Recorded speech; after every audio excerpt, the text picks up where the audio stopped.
Myanmar and welcome to Myanmar Today. I'm Henry Zin. We've got the latest news and reports. Hluttaw discusses procedures for preventing child labour. The number of local and foreign visitors to Kayah state decreases now compared to the past. Coronavirus is definitely a hot topic these days, and a story on efforts and measures against imported cases in China is coming later. All of that on this edition of Myanmar Today, but for now, let's take a look at what's happening in local news.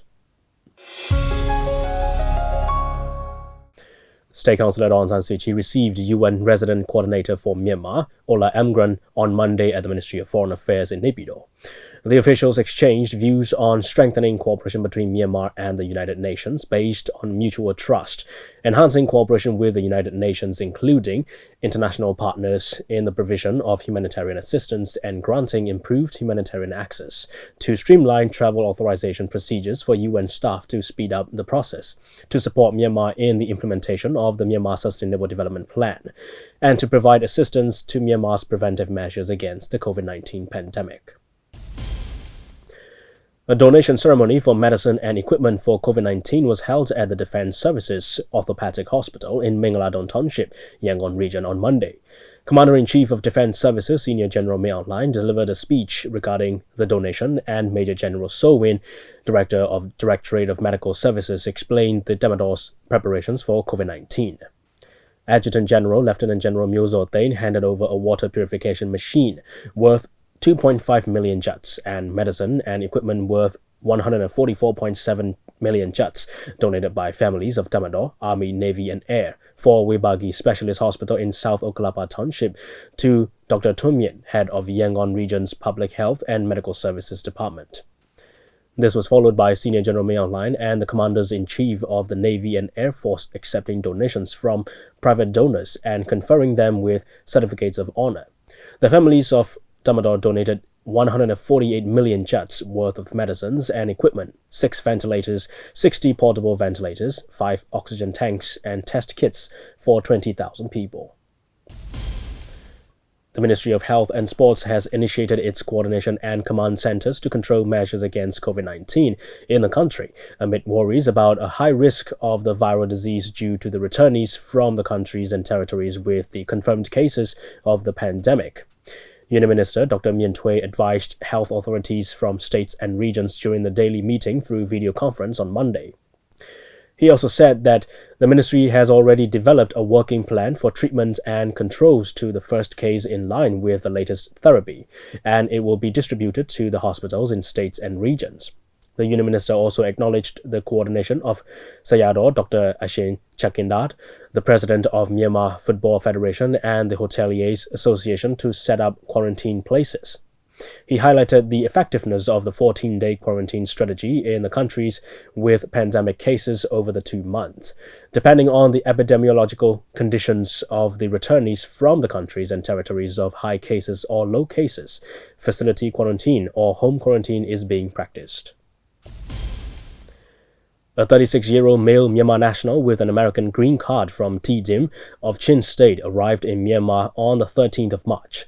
He developed a high fever on the 19th and sought medical treatment at Population Services International. He was transferred to T-Dim Township General Hospital on Saturday and was quarantined in isolation. He did not exhibit symptoms of coughing or respiratory issues.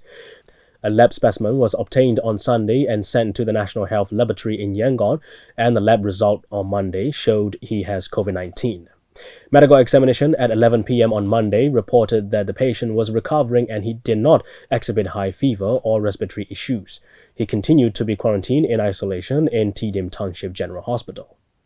A 26-year-old male Myanmar national from England landed in Yangon International Airport on Sunday and was quarantined at the Public Health Practical Training Center in Hluttaw Township on the same day and later transferred to Dhammaduta Jetavana Toya Sekindat Yama Monastery in Mawbi Township in the evening.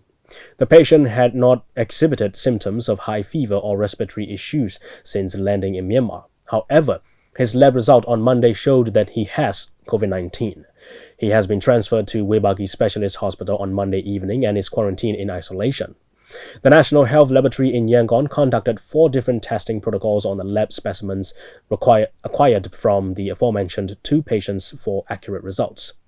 In line with the WHO's regulations, their lab specimens will be sent to the WHO's designated laboratory today after approval. An investigation is ongoing on the history of people who have been in contact with these two patients, and systematic quarantines and examinations will be performed. That's all with the local news. Let's take a look at the first report now on Myanmar Today.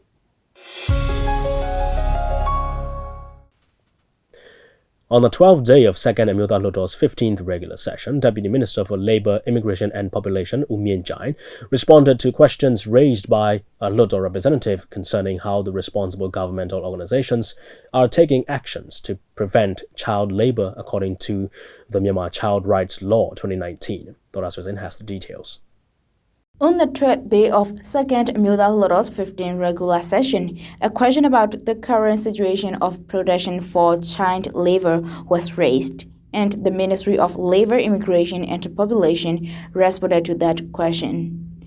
Non-Lalaso of Yangon Region Constituency 10 raised the question how the responsible governmental organizations are taking actions to protect child labor according to the Myanmar Child Rights Law 2019. Yamanaga Kaletunga Quayah, Kula Tamaka Nilakan, the boat to Sajo Pointi, Town Guaco said Satin Gabio. Myanmar has signed as the member of United Nations Convention on the Rights of the Child since 1991, and the new law on the rights of the child was reenacted in 2019. And Myanmar also signed the Convention on the minimum age of the child worker defined by ILO. According to what I am informed, in our country, there are 1.13 million child workers ranging age from 5 to 17 years. 5% of the total child workers, accounting for 600,000 in numbers, are working in the inadequate situations. According to the Myanmar Child Rights Law 2019, Ministry of Labour, Immigration and Population is in charge of defining the dangerous work forms and workplaces together with employer organizations and labor organizations, and cooperating with relevant union ministries to provide legitimate employment opportunity for children, to dismiss the inappropriate behaviors to children, and to protect workplace safety, health and rights of child labor. It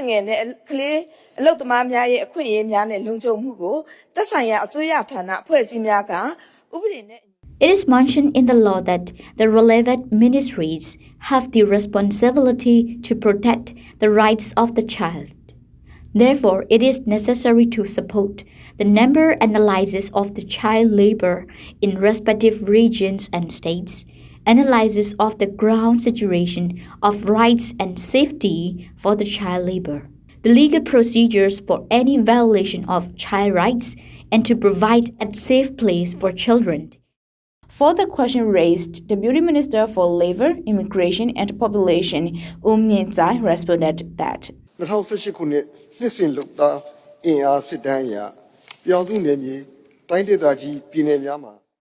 according to the 2018 annual labor force surveillance in regions and states, there are a total of 12.4 million children aging from 5 through 17 years.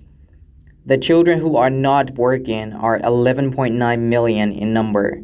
Working children who are not in labor force amount to 0.1 million. 0.4 million of children are in dangerous workplace. Other child labor is 0.05 million in number. Moreover, there are 13,000 children who are from the age of 14 through 18 years working in shops, workplaces, and factories in line with the medical registration and permission.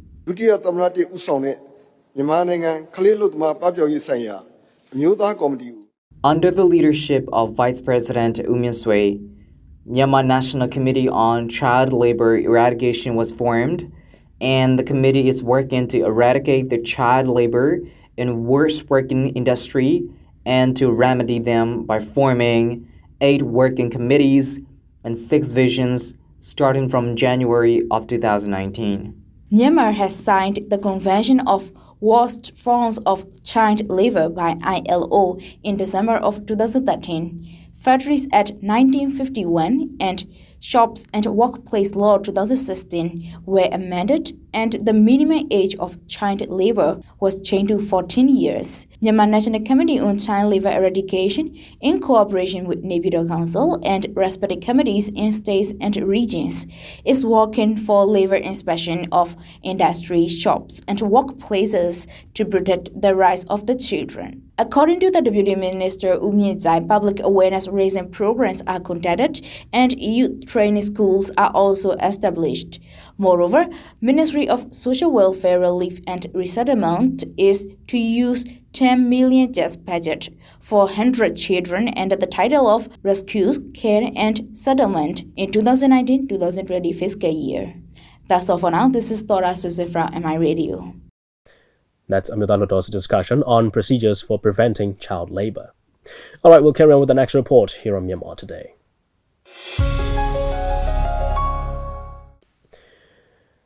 One of Myanmar's tourism sites, Kayah State, has seen a decrease in local and foreign visitors than in the previous years. Kayah State is famous for its ethnic group and many visitors come to learn the cultures and traditions. But this year, because of transportation difficulties, number of visitors has gone down. Let's hear more from our reporters. Kayah State, one of Myanmar tourist attraction sites, has seen a decrease in the number of the arrivals of local and foreign visitors compared to those in the previous years. Kayah is famous for its ethno-linguist groups like Padang, Kayah, and Kayah people. The foreign visitors were not allowed visiting Kayah 50 years ago. Now, Kayah State has allowed the visitors in order to promote the arrivals of local and foreign visitors through the community-based tourism initiatives. The locals are very happy to share their experiences and knowledge in various fields with foreign tourists. According to 2018 Kayah State Investment Opportunity, domestic travelers increased by 97%, while the foreign visitors rose by 41%. But this year, the interest of the locals to visit Kayah State dropped due to the transport difficulties and off-road inconvenience. Manor Pu, the owner of the traditional handicraft store, shared her experience in the decreasing number of the visitors this year.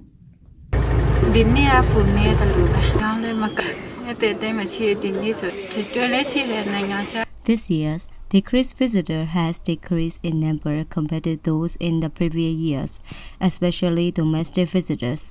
The economy doesn't go well as we depend on the tourists. The transport difficulties and other unfavorable situations result to the economic slump in our state. Foreign visitors usually love to learn the traditions of Padang, which are usually recognized as those wearing brass rings on their necks. And they love to buy the handicraft skillfully designed by the bamboo sambram.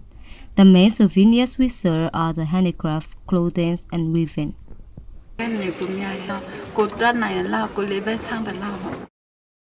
In Kayah State, ethnic villages, Loikaw City, and dams in Loikaw generating hydropower in Kayah, the Moso Market, Weaving Center are famous and packed with visitors. A Buddhist monk at Tiseka Waterfall said,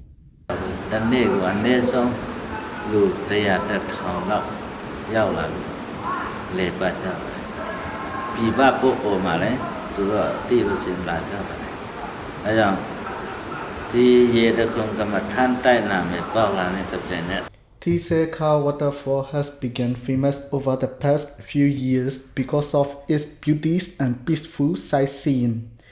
Each year there are 11,000 local and foreign visitors, but locals are much fond of the waterfall. During the Tingjan festival, no place is found to put a car, since it is a quiet, enjoyable place for visitors and it is good to take a rest. Families and youth really love to come here. But this year there has been a decrease in the number of visitors. I like to encourage the locals to visit the waterfall as the Kayah State tries to develop the tourism sector.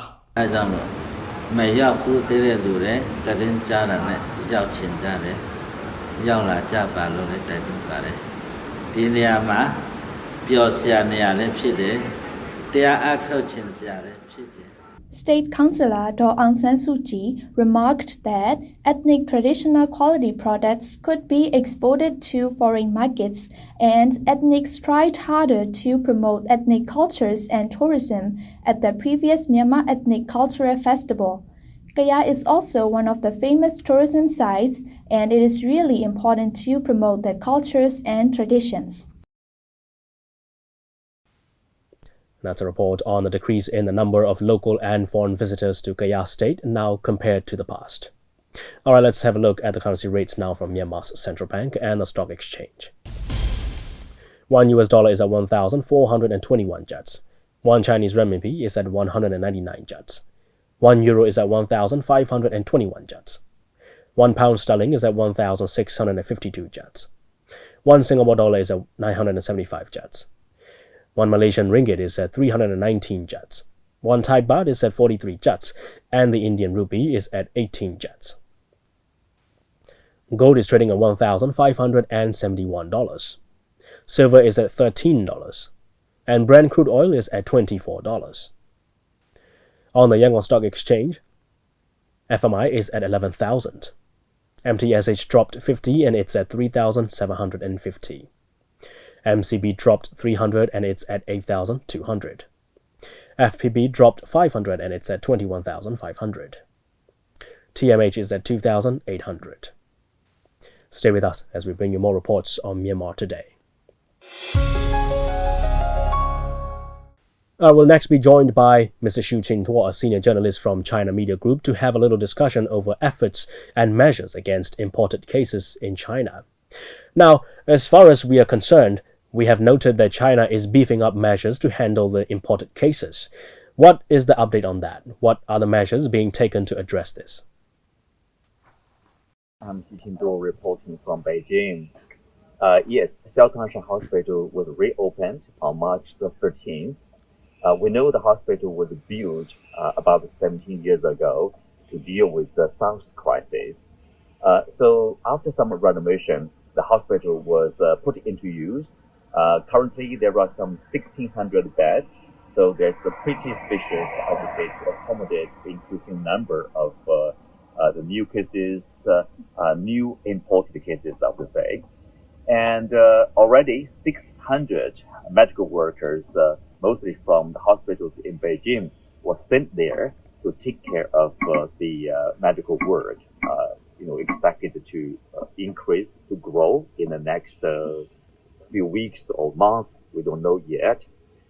Currently, the hospital is being used for passengers, inbound passengers, for health screening, as well as suspected or confirmed cases with some mild symptoms. For example, they need to be treated immediately. And now you have a designated hospital to take care of the passengers from overseas for their health check as well as the treatment.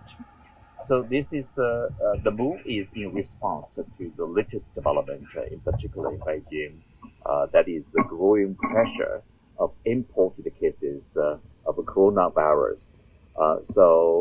Because it's a position as the capital city of the country, so about 34% of the new imported cases or I would say have landed in Beijing. And how bad is the imported cases impact on the outbreak in China? Well, how bad the situation is, let me give you an example or comparison which will make it easier for your listeners or your viewers to understand the situation. For example, March 18th, Wednesday, was the first day that China has registered zero growth of infection.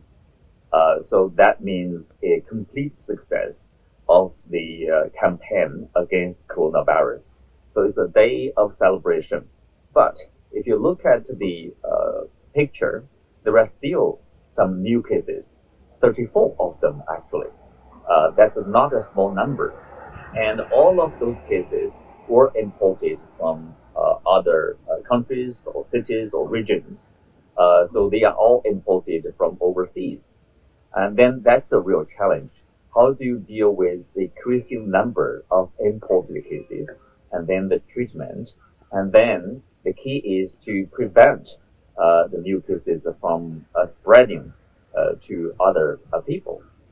And we know that at the Beijing, for example, the Beijing International Airport, every day there are some 6,000 to 8,000 passengers arriving in the city.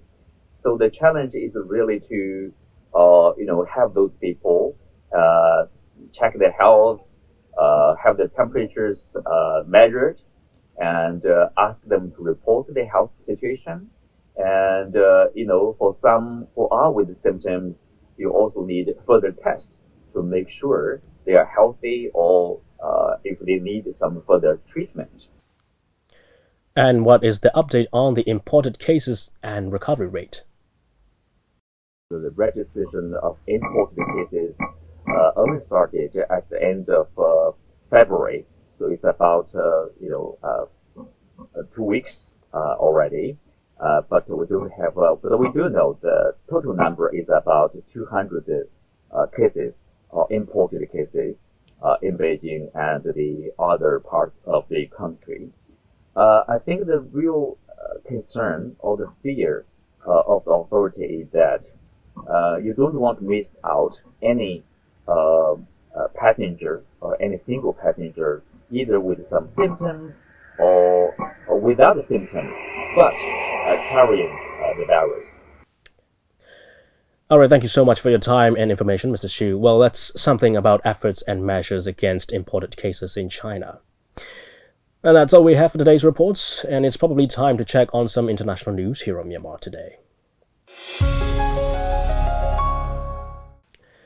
Viruses know no national boundaries or races, and only by working together can mankind win the battle against them, Chinese President Xi Jinping said in a phone conversation with British Prime Minister Boris Johnson on Monday night.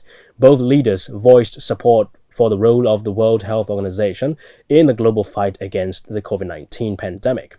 President Xi said China is ready to provide support and help for Britain, adding that he is confident that Britain will surely prevail over the epidemic under Johnson's leadership.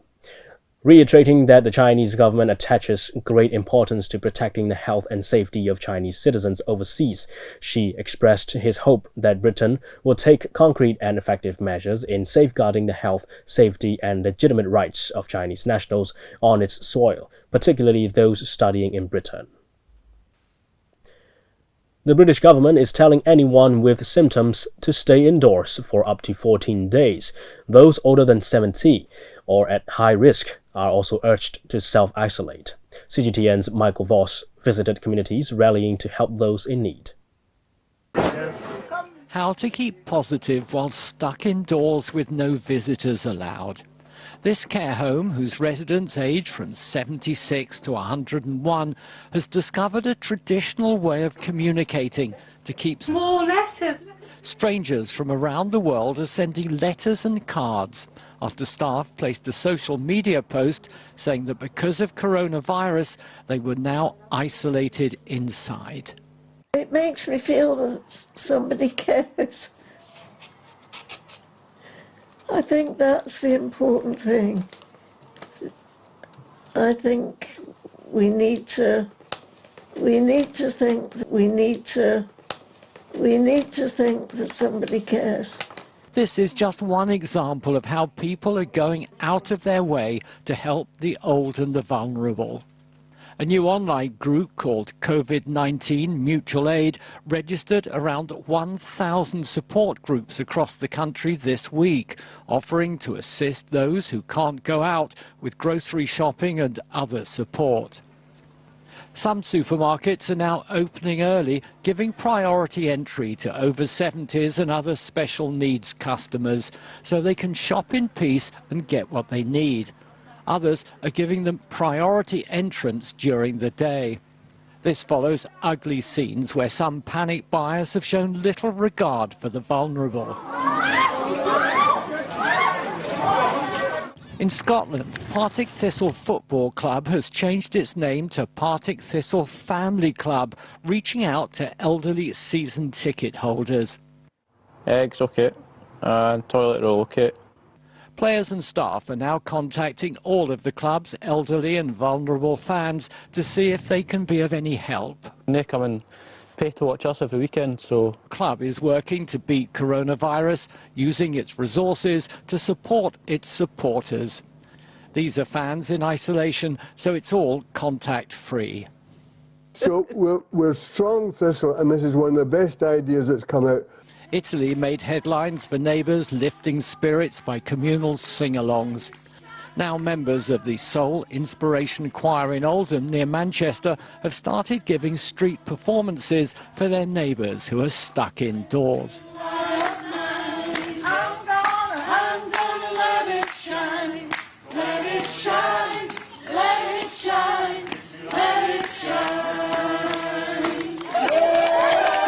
Michael Voss, CGTN, London.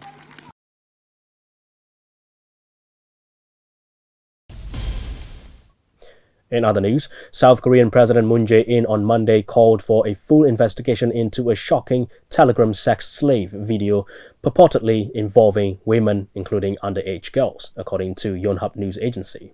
Yonhap reported, citing local police, at least 74 women, including 16 minors, were sexually abused and exploited for several months. It claimed the women were kept virtually enslaved amid threats to share photos of them in the nude and that they were forced to photograph or film themselves performing sexual acts. Moon also urged police to establish a special investigative team to handle the case.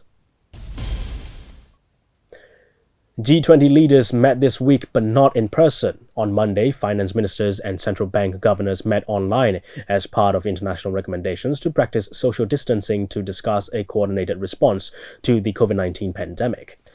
Saudi Arabia, which was to host the annual gathering of governments and central bank governors, is now working to make all the meetings virtual, including the G20 Leaders Summit, which will convene in a few days. And that's all we have for today. Thanks for joining me on Myanmar Today. I'm Henry Zin. Have a great day, everyone. Remember to wash your hands frequently, practice good hygiene, and always be on high alert for important news. I'll see you again. Bye-bye.